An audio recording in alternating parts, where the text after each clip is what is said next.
right, let's go on our last topic. Okay. Be pretty quick. We'll do the possible Nintendo Switch games that could be coming out. IGN did an article. What's Nintendo's partners mean for Switch games? So Nintendo Switch coming out March 2017. What they know about the partners could potentially tell you what games are going to come out for the Switch and what launch games could be for the Switch. Let me guess. Zelda.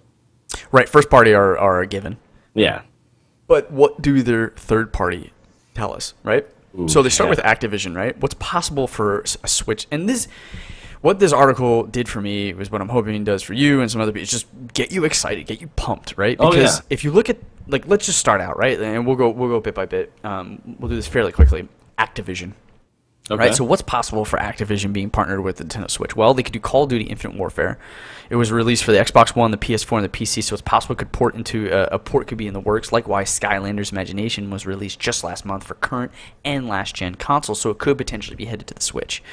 Unlikely, Destiny may not be able to find a home on Nintendo's new console since its always online requirement would be difficult to sustain while on the move. The other thing to note about Destiny is that Destiny 2 is not going to be for last-gen, so probably not going to get that, which is a bummer because I would love to play it. But like, if you can play Call of Duty Infinite Warfare on the Switch, and maybe did Nintendo Wii U even have any Activision games like Call of Duty?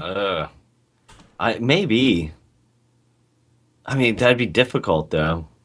I would have to look. I would really have to look. But so it had Black Ops 2, right? But it did not have Black Ops 3. Okay. Now, I was going to let you know that last night I was out with some friends, and one of the very funny things happened. So my buddy's looking up at the TV at the restaurant we're at, and he sees the Infinite Warfare trailer come on, and he's just like, Call of Duty Intimate Warfare? I'm like, what the hell? When he said it out loud, I just started dying laughing. I'm like, oh, what? You're in the trenches and you look over at your buddy, like, I don't think we're going to get out of this, man. Let's just do it. That'd be great. Intimate Warfare. Oh, that's funny. Yeah, it was great. Okay. Arc System Works, possible. Dragon Ball Z Extreme Budoden appeared on 3DS, which means it's not a stretch to imagine this or future Dragon Ball games on Nintendo's new system. I played Nintendo. Dragon Ball Z, this should be a topic. But Dragon Ball Z has just a fundamental story problem that makes it really hard for me to get invested in any of their games or their future content. I think it could be a lot better. They just need to pull some strings a little bit. What problem is it? Well, we can go into the next topic about this, but it's just they don't break. Just their formula is pigeonhole them into one type of story over and over again. It is Goku and a villain, and it is a race between. It's just what new level will Goku get to beat him. It's never like, oh, we have to band together because it's an army and there's people dying and we have to be strategic and it's like a new twist. Or there is a mysterious serial killer. Who is it? They're killing off people. Like it's never a different story or different theme wrapped around or different even way to conflict or battle. It's always, I just have to reach another level and I'll beat the guy. Yeah, and so when you play a video game, to the next world, right, and the story building around it is terrible too. When you play a video game, you're always stuck replaying the linear Dragon Ball Z storyline. They're always like, create your own guy, and it's like, okay, I create my own guy, but it's like, what's his backstory? The backstory is so like, it's Goku and Vegeta. They're the only Saiyans left. Mm-hmm. There's no expanded universe for you to ever. Anyway, we're digressing. This is what the topic would be about. Right? No, I know. I just kind of wanted to know just what you thought was. Okay, so that is another one that could come out. Not a big fan of those games either. Yeah, honestly, and that's why I'm not. Whatever. Yeah. Okay, so it's the good shit. Yeah. Atlas can do Persona. Persona's been on the 3DS, so it's very likely that it will be on the Switch. That is a game I would play. I've heard really great things. If you like old school JRPGs, that would be a game to play because it's Atlas. Really good, Persona. Persona. Yeah. Oh, Atlas makes them. Okay. Bandai Namco, possible. Recent Bandai Namco releases like Naruto and Tekken 7, Tales of Berseria, Necropolis, and One Piece Burning Blood have been multi-platform releases, so they could be on the Switch. There was My Hero Academia Battle for All appeared on the 3DS, so that could be a possibility. I don't know if we would get Dark Souls, but gosh dang, if I could play Dark Souls on a Switch, that'd be great. That would be pretty cool. Dark Souls on the go, fucking got me hooked. Yeah. Bethesda, they declined to comment on our official confirmed release, but Skyrim was featured on the Nintendo Switch launch trailer. This is another game I'd be really excited to play on the go. What's possible is Doom and Fallout 4 could also be possibilities to play. That would be huge. Elder Scrolls Elder Scrolls Legends and Prey on the Switch could be on the Switch as late as 2017. Capcom, Monster Hunters and Ace Attorney were also Nintendo exclusives, so they could definitely find their way there. Ghost Trick and Mega Man Legacy Collection have also appeared on Nintendo platforms. Did you just finish when you heard Mega Man? Mega Man just has been good in a while, so no, unfortunately, it's been blue-balled too many times for me to even get a stiffy. So while Street Fighter franchise has appeared on Nintendo platforms before, the new games have been PS exclusive, so it's an unlikely possibility we'll ever see a Street Fighter on Nintendo Switch unless they make their own. What, really? Yeah, that's really unfortunate. I would love to play a Street Fighter. Codemasters, you got the Dirt, Grid, and F1 series. They've been multi-platform. It could be on the Switch. Dina, they're working on Nintendo Miitomo and Super Mario Run. It's possible they could be on the Switch. There's upcoming Animal Crossing and Fire Emblem mobile titles that could find their way on there. EA, they support current gen consoles, so there's no reason to think that the mega publisher wouldn't make a Madden, a FIFA, Battlefield 1, Titanfall 2, Star Wars Battlefront on Switch. Could you imagine playing Star Wars Battlefront on the go, playing a Madden on the go? That is awesome. I would love to play something like that. Oh yeah. Epic Games, Switch is going to support Unreal 4, so you could potentially see games from there. They say unlikely is the Paragon is for PC, and it's recently been ported to PS4. Yeah, I played Paragon, and it's great. So we'd have to wait a little bit if it gets to the Xbox One or Switch, but the fact that they haven't done that already seems pretty unlikely that will go on the Switch. But you never know. Yeah. From Software. Oh, so never mind. Namco Bandai, was the publisher for Dark Souls, but From Software was the developer. So From Software may want Dark Souls games to reach a new market, especially with Nintendo, which historically sells well in From's native Japan. So From Software is a developer in Japan. It would make sense if they would like to see it on their Nintendo console. Bloodborne was never developed or published in partnership. Was developed and published in partnership with Sony, so it didn't appear on Microsoft or Nintendo consoles, which makes sense why it didn't. However, if somewhere in that contract was like after X amount of time they could open it up to other platforms, that would be an insane selling grab if people could buy the Nintendo Switch and a launch title was Bloodborne.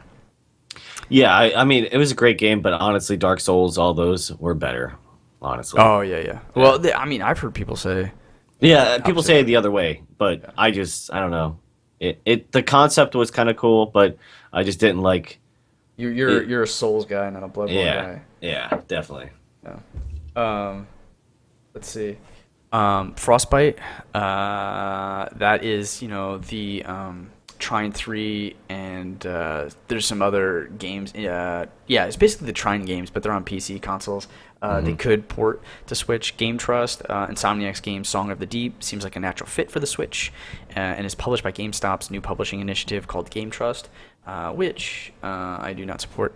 Grasshopper Manufacturer, a new remastered version of the Silver Case recently came to PC and is headed to the PlayStation 4 next year. What is that? I'm sorry. Grasshopper? I'm not familiar with them either. Gung Ho, they do Puzzles of Dragon Z and Super Mario Brothers Edition.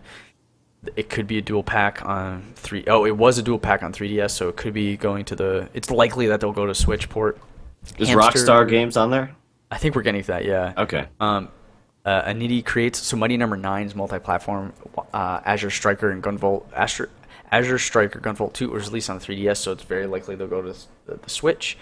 Dead or Alive 5 could eventually go on the Switch. Konami, they're getting out of the game business, but it's very possible that Metal Gear Solid 5 can make its way. They're known for making, like, once a Metal Gear game comes out, games. It's a fucking amazing game, and they're known for making it multi-platform release and having multiple releases after its initial. So we can very much see it bundled, or like, I wouldn't put it past them to be like, get all Metal Gear 1 through 5, packaged and play them all. I mean, I would probably buy that, and I would definitely play it on the Switch. So, Level 5, they make a lot of games for the 3DS, so that's another publisher. Let's see, I'm not familiar with them. Maximum Games, not incredibly familiar. NIS, another one these are more 3DS stuff, so it's very safe to say that it will go the way of the Switch. Mm-hmm.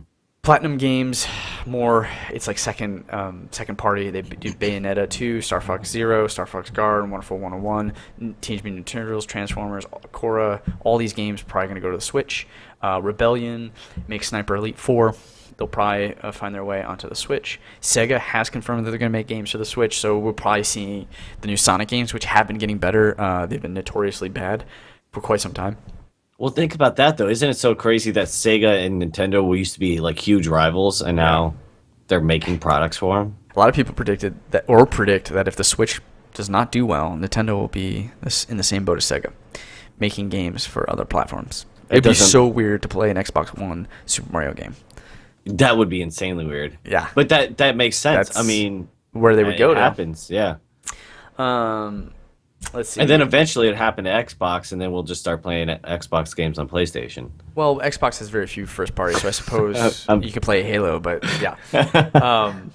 Let's see. They confirmed that Dragon Quest 11 will be on the Nintendo Switch. I like Dragon Quest games. Those are good games. It's quite possible that we'll see Final Fantasy 15, Deus Ex, Rise of the Tomb Raider, Dragon Quest Builders, a lot of those things to come to the Switch as well. Kingdom Hearts 3 is currently slated for PS4 and Xbox One. It could be in the Switch. It'd be really nice to see the Final Fantasy series come back to Nintendo since that's where they started.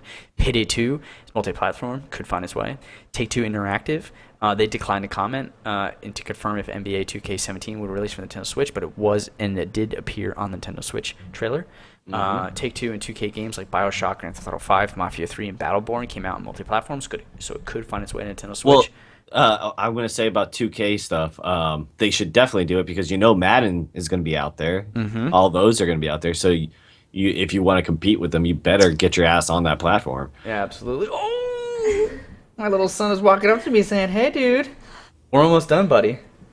So Red Dead Redemption 2 was also another potential Rockstar. one. Yeah. Which would be cool. And then that's what I wanted to know if Red Dead was going to be on. And then Telltale Games, like Walking Dead. I've heard the new Batman one is amazing. I really want to play that. Could find its way on Switch. That game, those types of games sound so perfect for something like the Switch. Like, you have a couple minutes, hop on your Switch, play a Telltale like chapter or something. It would be really good. THQ Nordic, which is not the original THQ, it's a different company that took the THQ name for simply the name alone. Could potentially have some games. TT Games has the Lego series. That would be another great game. Isn't THQ like ATV and stuff like that, or? Man, no. THQ they went bankrupt and they sold all of their licenses to various different companies. So it's very unclear to me. I know that they have articles on the internet, but I don't know which ones went where and who owns what. But Ubisoft said that they will have Just Dance 2017 will appear on the Nintendo Switch. Oh my god! With that could include Watch Dogs 2, Ghost Recon, Rayman Legends, which is a shoe-in probably, Assassin's Creed, stuff like that could potentially be on there. It'd be really great. And then you have WB, and WB could find its way as well onto, which has a bunch more of the Lego games, Arkham games, Lord of the Rings games. Like, they could find their way on the Switch too. So cool. Switch, I like that list. Yeah, it's a lot of potential games, which I think already, if half of them are going to be on there, that would be much more than what the Wii U has had. Mm-hmm. So that would be very exciting to play. Cool. Yeah, so I'm excited for it. So me too. Me 3. Me All 4. Right. So yeah, that wraps it up. That's been another episode of the Everything and Nothing Show. We really appreciate you tuning in and listening. Another thing that we appreciate a lot is if you can help support us with as little as $1. If you go on to patreon.com/MaelstromGamers, you can give us that $1 once, reoccurring, and forget about it as much or as little as you want. It's completely up to you. You get a reward for each different price point, and it's super helpful for us to put the money back into our show. If you don't have money, I understand. There's free ways to support us too. You can just comment, like, subscribe, and share our things. Get the word out. We want to get better and hear your comments and interact with you guys. We're trying to build a community here about the things that we like, about the things that we talk about. And if you like that, you can check us out streaming games as well. Battlefield 1 and League of Legends, as well Paragon, some other games too. Our handles are in below. Friend us. Stop playing with yourself. Play with us. I mean, League of Legends, all these games are team-based, so we need a team. Come join us. Look, we're not the best, but we're certainly not the worst. We are entertaining. Yeah, well, you know. Yeah, so come join us. Come play with us. We'll have another show for you next week. In the meantime, keep thinking about everything and nothing. It's been an honor to entertain you. Peace. Peace. Adios.